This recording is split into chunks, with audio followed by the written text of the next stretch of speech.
Folks, this is Book Talk with Corbin, and I am your host today.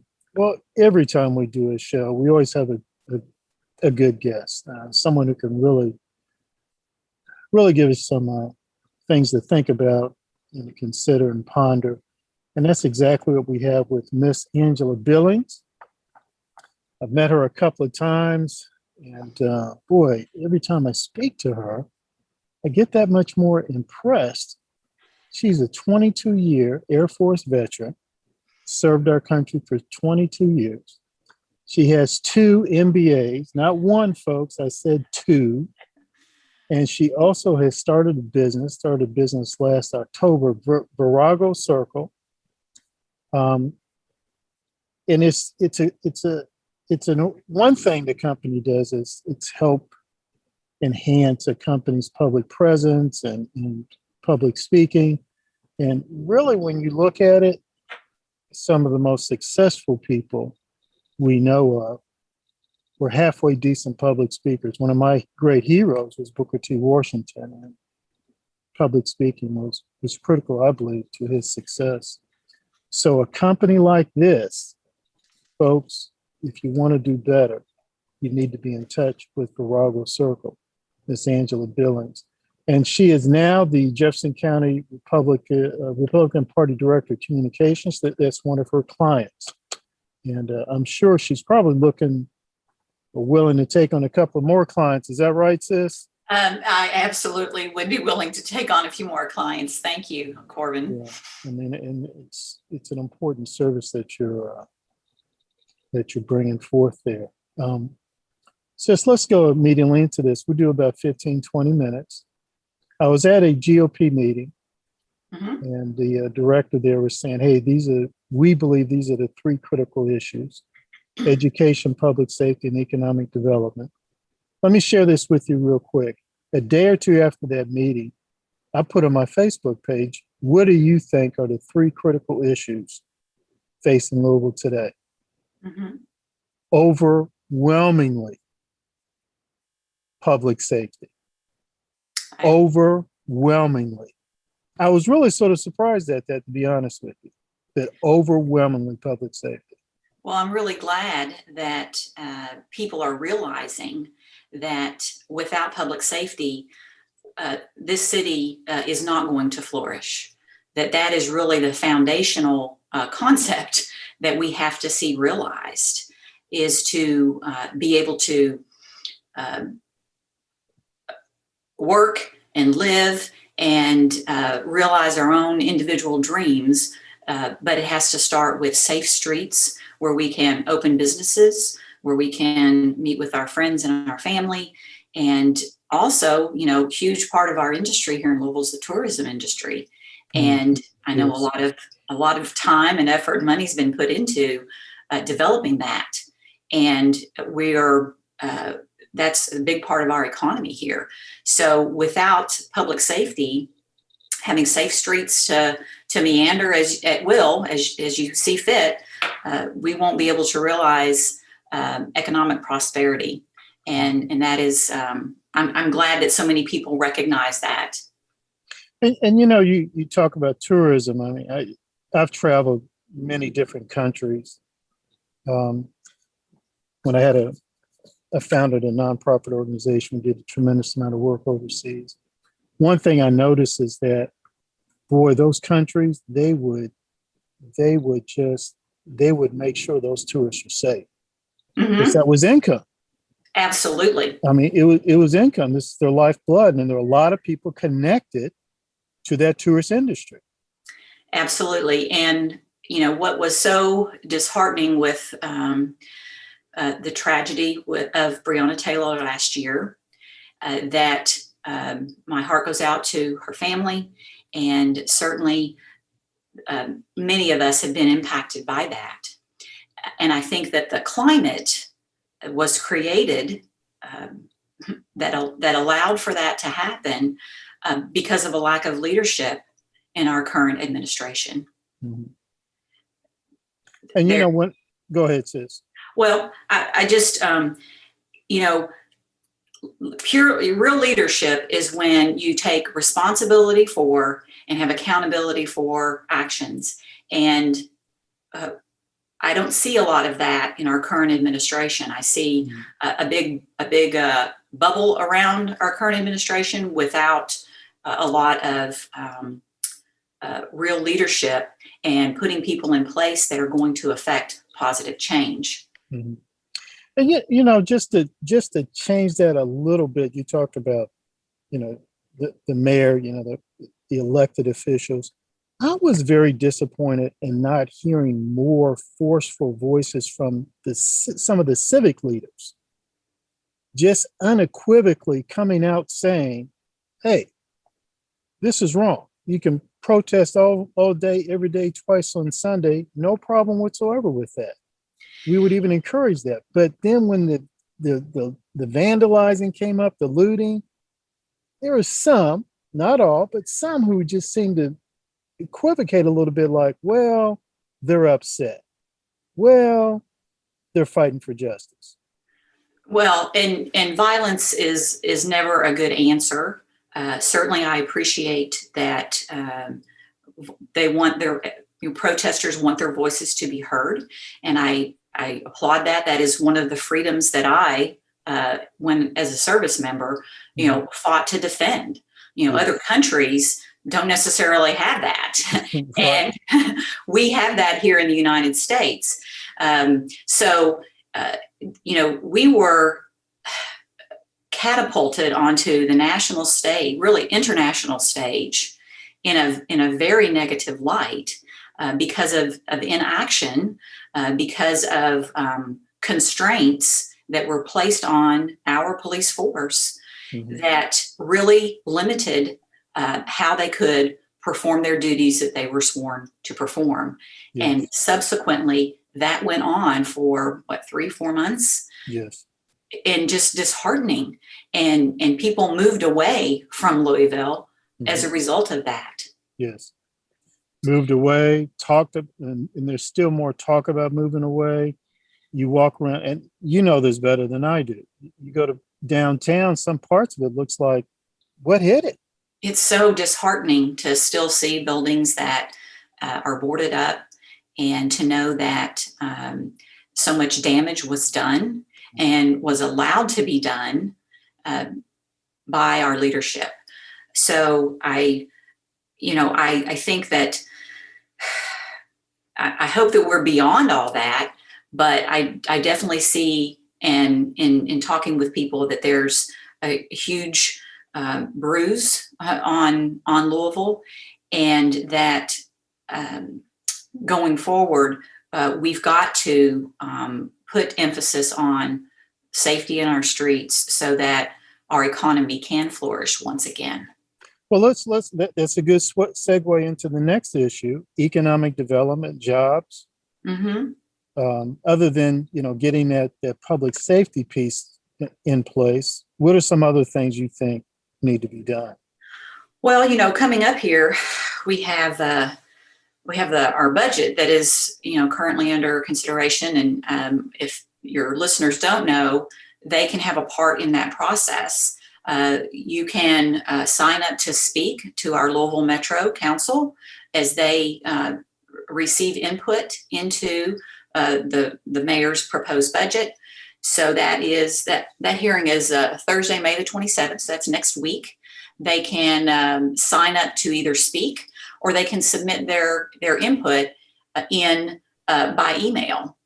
You can go to the Louisville Metro webpage and find those links to do so.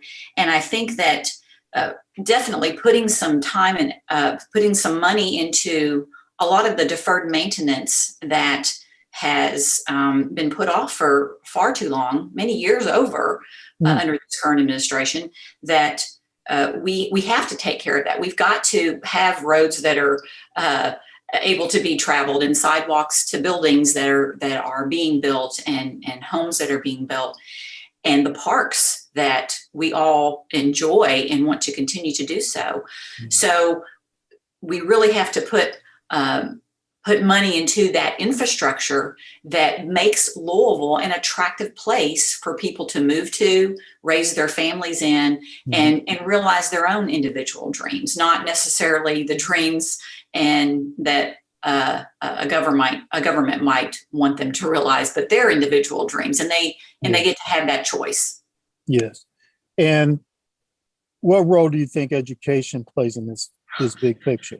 Oh, it's critical. I'm from Bardstown originally, one of 6 kids, a one-income family, Wow. and the first of those 6 kids, I was number 5. So I was the first of those 6 kids to actually go to college. My parents, as I said, one income family, and education was always important to them. My parents scrimped and saved and put us through private school so that we would have that educational foundation. And I can remember my dad telling me when I was about 10 years old, Angela, you need to go to college. You got to get your education, because no matter what, no one can take that away from you. Mm. So, and I took it to heart, and I still advocate for that education.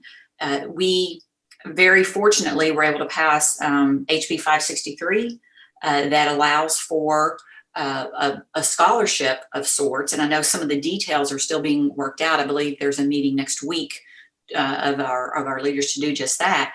But it allows donors who want to put their Kentucky tax liability into a scholarship for a child who needs some additional services, or might need to go to a school that's not necessarily in their neighborhood, the opportunity to do that, to take advantage of that, so that their foundation is laid. Right. And this, I've had the great fortune to speak with a number of pastors in West Louisville, Pastor Stevenson, yes, with Midwest Church of Christ, and some of the other pastors there, Dr. Wilson with Spirit of Life. The education is it's so very important, and they all realize and recognize that 4th grade is a critical year, and that yes, a lot of our children are not necessarily grasping those foundational concepts that set them up for success. Mm-hmm. And this bill is providing an opportunity where, at no cost to the donor, really, that allows an opportunity for children who wouldn't otherwise have that. Yeah, I'd like to. The 2 pastors you mentioned, great brothers in the Lord. And then also I'd like to add to that Pastor Cecil Belay. He mm-hmm. tried to start a school. And yeah, the studies are rather clear that there's that one age, 3rd, 4th, 5th grade, that's critical.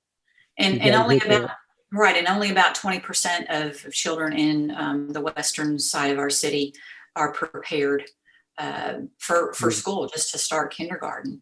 Yes. So, all those gentlemen have really taken it upon themselves. I know that during this last year of COVID, they have created programs at their churches. Destiny Academy is one that has existed and continues to foster those children and give them some direction, and really open up their eyes to the possibilities that exist. Louisville says it's a city of possibility. It's a possibility only if we have an educational foundation, and the Pastors Coalition is really emphasizing that, and I'm so pleased to see that. And they're wrapping their arms around the children, but also the parents too, because the parents need support and yes, need help with that education of their children, and starting them off on the right path so that they can realize their own individual dreams and be contributing members of our community. Right. And sis, you brought it up several times. People pursuing their dreams, individuals pursuing their dreams. And one thing that seems to bother me, and I know this is really not a GOP position one way or the other, okay, but you have some folks out there who keep saying to Black folk in America, you can't succeed. The system is against you. Systemic racism, it's been here for several centuries, blah, blah, blah. I mean, it's so frustrating when you keep saying, well, you keep hearing, even from President Obama, he made this statement, racism is part of the America's DNA. Mm. Well, brother, if it's part of the DNA, I have no chance. Right. And you, President Obama, being in the position that you were in, what did you do to change that? I mean, well, I tell you one thing he did. He had a heck of a Harvard education, and then graduated from Harvard. Right. And so there's your proof. And I will, advocate for and the opinion of, as I mentioned at the beginning of our talk here, I was from a very, poor family. I mean, like I said, one income, 6 kids. And, I took opportunity. I could have, for me personally, I could have stayed in Bardstown, not gone to college, continued to wait tables as I did during school, but I made some different choices. And I didn't get a scholarship, even though I had really good grades. I went to a community college for a couple of years, and then I came to Louisville, and I graduated from the University of Louisville, and I joined the service because I had certainly it was on my heart to serve, but I also needed a job after college. Right. So I've created some opportunity and used the resources that are available to me. And I would advocate that it is a matter of personal choice. So if I could just continue on with, I have my own children, and I want them to succeed, and I want them to have choice and opportunity. And so everything that my husband and I have done for my girls has been to create just that, so that they can realize those dreams. Yes. Now, I certainly recognize that, many people don't necessarily see that opportunity or have been shown that opportunity. Mm-hmm. But I think that there are some that don't necessarily choose it either. And yes. Leveraging the many, many wonderful programs that we do already have to help parents raise their children, to educate them in a manner that they choose, in the school that they choose. That's an individual freedom that the Republican Party actually, that's one of our basic tenets. Yes. It's, and we want people to be able to make that choice for themselves and what's best for them and their family. Amen. And it's a good point to stop this interview. Thank you so much for your time today. But before we go, yes, I'm going to ask you to make a shameless plug. Tell us about your business and your website. Sure, Corbin. Thank you so much. So the viragocircle.com is my website. Virago, in its original Latin form, means a brave or heroic woman. So as I was pondering what I wanted my business to be, I drew upon my time and my experience in the military, advocating for national security issues and protecting the freedoms that we have. And so I kind of borrowed from that in the development of my name. And I will bring my courage to any client who needs a little help with their public presence, who finds themselves in a situation where they're not quite sure what to do publicly. I can offer some advice, and I can help them maximize that situation. All right. Ma'am, thank you so much. We will be in touch, okay? Thank you, Corbin. It was a pleasure to speak with you today. Good.